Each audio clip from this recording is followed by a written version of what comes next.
Alright guys, John here from John's Motorsports, John's Speed Up. So this is the development car, customer's car. Just finished the logging. I'm going to show you the log, I'm going to show you a bunch of stuff in this video. This is our kit. Guys have been asking about how far you can take the kit. So I'm going to show you this. A 2.3 Whipple, as you know, on a 2 valve. This has stock heads, stock cams. The only thing it has is the kit. Okay. I forged the engine. So the rods, the pistons, everything is updated. Everything is, made for boost. We've got a methanol kit we just put on it, and I just finished tuning it.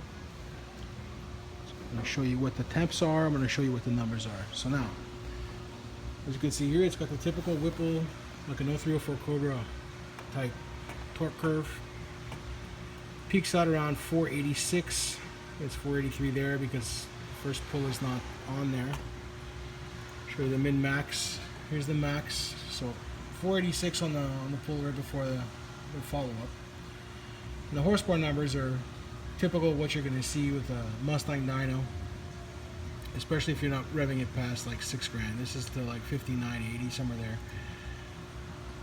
Now, what you guys have to realize, this dyno is a Mustang Dyno. It's an older dyno. It does show actual horsepower and torque. Instead of like some of the other dynos, they're about 12 or 13% higher. So this 486 will be in the 500 range, 500, 510, somewhere there on a dyno jet. I don't have a calculator in front of me, but just add 12%. If you add 10% of what's here, it's another 50 horsepower. So another 50 horsepower to 586, it's 590. It's about 540 on a dyno jet or a Dynacom or any of these other ones. Okay. What I want you guys to keep an eye on here is this. This is real important here. Okay. As you can see, stock heads don't flow. They don't flow much. This is boost in yellow here. If you can see it here, it's 13, 14. Right about here, right around 14 or 15 pounds, pressure skyrockets. It's pushing the air, but it's got nowhere to go because it won't flow. So it's pushing it all the way to about 19 and a half, 20 pounds. But just because you have pressure does not mean you have airflow, right? So you got to realize that. I've put this balls out. I've given it all the timing it can take. It isn't my car.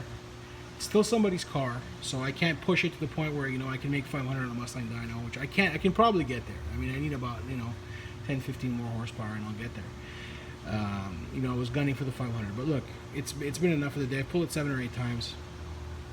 It's doing what it's doing now. What's really important for you guys to realize is to compare what's going on with the numbers we have here, okay, and let's say a Cobra. So let's try and find an 03 Cobra here. We should find something here. Let's see here. Search. Let's say this Cobra with an Eaton, okay? So the number you have here that's solid now is an 0304 Cobra with about 14 pounds of boost and 16 degrees of timing. The timing we have here has got some meth in it. Air fuel is about 11.9, and it's got about 19 degrees in the tune. Okay, so this is an 03 Cobra with an Eaton at 14 pounds, 16 degrees. This is the number right here. So torque-wise, it's only making 416 foot-pounds as opposed to our 486 up here with the 2 valve. So this is a 4-valve motor. You can see the difference in horsepower all through the line here. The solid line here is the because it's the first in the row here. That's going to be the Cobra. And look at boost here. This solid line here is also boost. So you see here, 13.5. I put it first so you can actually see the boost and compare it. Okay, so you see it's making about peak. It's making about 13.56 pounds right here.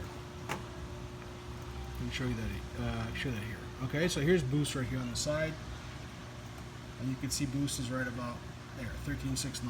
Okay, horsepower and torque. You can see it move. As it moves, the torque on a pulleyed Cobra with a minor tune in it. I remember tuning this car, so you can get an idea. So 415, 400 and something in that area.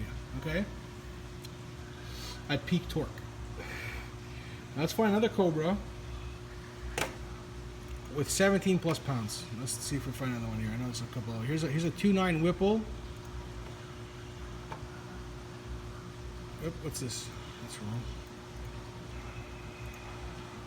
Okay, here's a 2.9 Whipple. Okay, with about 17 pounds. So again, this line again is first in the row. So if you see right here, We're at 17.38 pounds and it stays stable right here. Why? Because it's ingesting it, it's taking it. See how that line stays straight all the way through? Because the 4 valve is doing its job and it's sucking that air in. It's not fighting anything.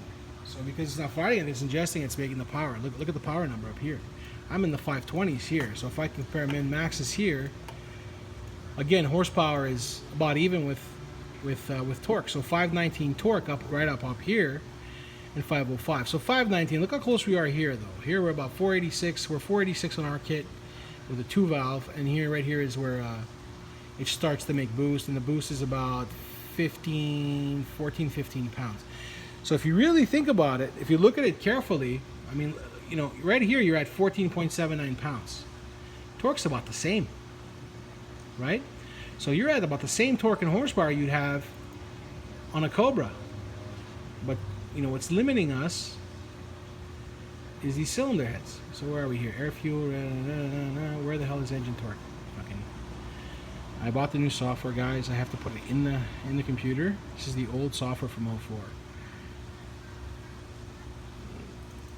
So here's engine torque. So if you see what engine torque is, right about this point where it's about the even, right? It's the same.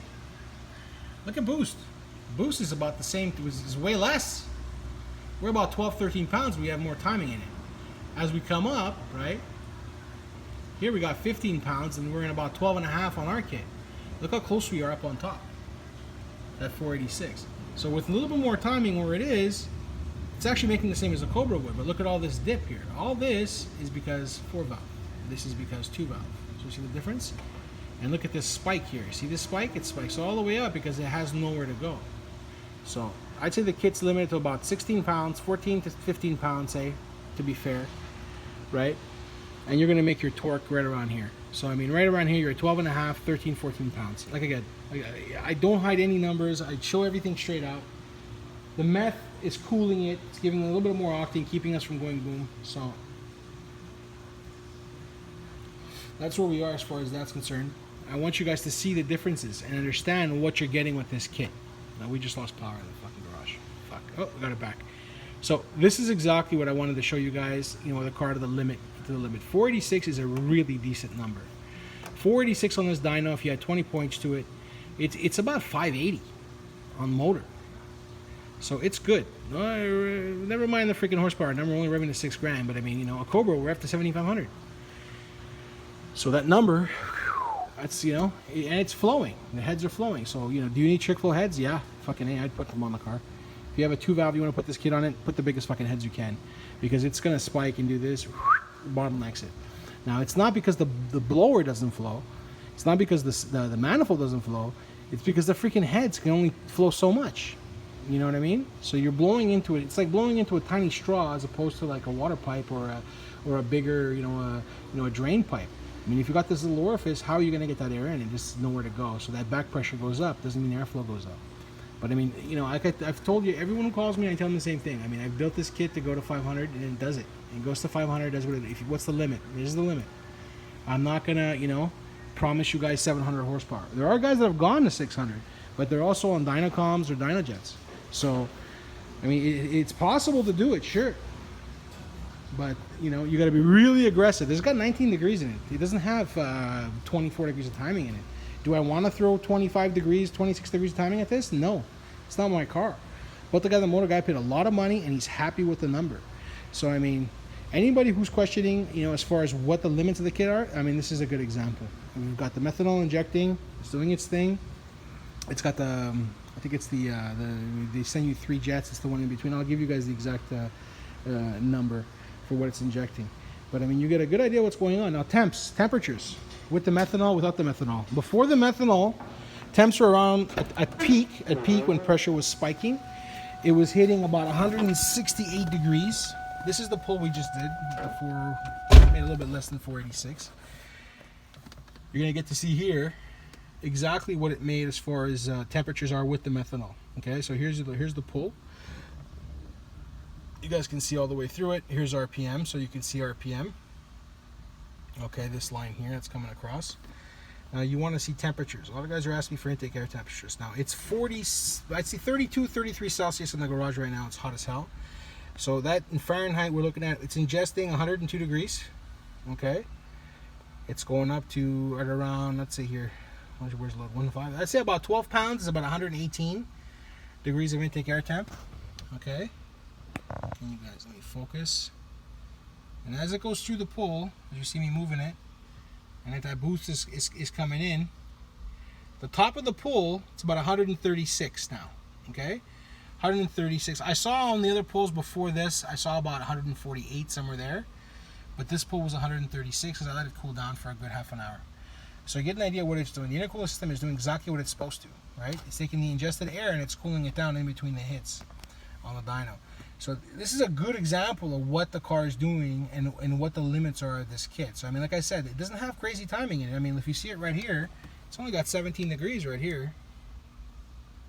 Right here you can see it. It's only got about here 18.5, 19 here, and it sits around 19, 20 all the way through here. So it's got a little bit more. I gave an extra degree. So you can see exactly what it's doing right through the pull. And honestly, guys, it's not horrible. I mean, if you know, Shelby's on this dyno make, you know, 430 wheel. I mean, and this is making jam. This is making really good jam. Holy thunder! And as you guys can see here, how the belt wraps, how things go here. See, nothing's shredded, nothing's hurt. I built this motor from zero, not a drop of oil, nowhere. You gotta get it real careful. Nothing on the rear main seal is leaking. There's no issue, nowhere. It's still shiny from when I built it. So it's right where it needs to be. Our rack looks a little bit moist. Rack and pinion looks a little moist, but besides that, spot on. So when I build them, they don't leak. I'm telling you that right now. You order a short block, I'll get it together for you. And you won't have any leaking on the front cover and stuff. Other guys have been telling me, asking me about the, some guys have noticed that, oh, I cut myself good. I've noticed that it comes, the heat exchanger sits lower. It actually, on a Cobra bumper, it fits perfect. It's right on, right? On a GT muffler, a GT bumper, what you do is you get one of those mock chin spoils and it'll cover. It's right where it needs to be. I mean, guys say it's too low. It's not too low. In my opinion, it's not. And this car is slammed too. It's dropped to the ground, so. You know, you want that surface area to be able to cool it. And you can see from the temps, I mean, you know, with no meth, this thing was about 168, somewhere there, top of the pole. And it's, you know, it hovers around 100, 110 like most. It's the time in between the hits that's important, because when it's sitting there, the bypass valve is open, and what it's doing is ingesting hotter either way. So you're not really intercooling anything, right? It's already hot. It's when you get on it and you're full throttle, it needs to do its job and cool. Once it cools in between the hits, that's where you want the car to be reliable and not have very high intake air temps. So there you go there. I'll show you guys on top you guys wanted to see the fuel system. The smoke is me smoking a cigarette. Okay, so some of you guys are asking about the kit I put on this as far as the fuel system. I built it from zero. So basically it's the stock hat to an adapter. Okay, these are 8AN lines. There's a filter that's there. A couple of 90 degrees. Come all the way through the tunnel here. We come up through here. This should be actually above the tranny, but we took the tranny off of the clutch and we didn't put it back up. We got it secured there with some special ties. It goes up behind here. I know, it was super clean, now it's all filthy. What are you gonna do? Guy took it off-roading. So yeah, I'll show you on top as well, so you see what's included in the fuel system we'll be selling. All right, as far as the fuel system is concerned, that hose comes up here. All right, if you see it here, you've got one. If hose comes up right here at the 90-degree fitting right here, and these fuel rails, okay, are the basic BBK ones. They're black because I painted them black. So you feed in the side there, and it's returnless, right? So you can see the little BBK is still there. So they're the BBK ones, and I've done two 6ANs in the rear, right? And they're crossing over the back of the manifold there. And it's spot on, it's right, it's just fine. It's nice too, this is a Cobra hood, so the Cobra hood will never touch here, right? Some of them do touch, you'd have to adjust your bumps a little bit up, get rid of that thing there, get rid of this, and you're good to go for it not to touch. This has an SCT big air MAF. Like I said, it's a stock cams. Nothing else on this thing. It's not crazy. All I did is forge it. The heads are stock. So the key is nothing leaks. Everything is good.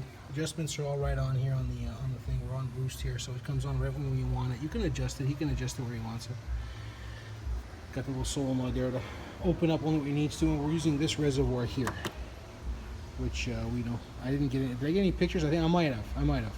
But I'll be offering both. I mean, if you want to have the instructions for how to install this, the meth kit, and how to install the fuel system as well, I'll have that as well. It'll be quick, pictures with instructions on what to do, and all the components will be included in the instructions. So you can get the kit, you can get the fuel system for it to go max.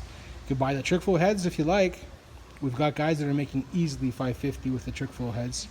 In this case, we made 490. I mean, 490 is more than good. It's the limits of the stock heads. And to be honest with you, I mean, the meth is cooling things down, giving us some octane. But I mean, even without the meth, it's gonna get there. It's gonna get to where it needs to be, where to make power. So the blower is doing what it's supposed to. It's efficient. It doesn't overheat things. It's where it needs to be. You know. So we'll do. I want to do a revision too on the kit as soon as I'm done with these. I may do a revision and change the port size again, make it bigger. But it's not gonna make a difference. I mean, you're blowing in a little tiny holes. You know what I mean? They're not holes. The port holes are not very big on the two valves. So I mean, it's about the limit that you'll get with a twin screw.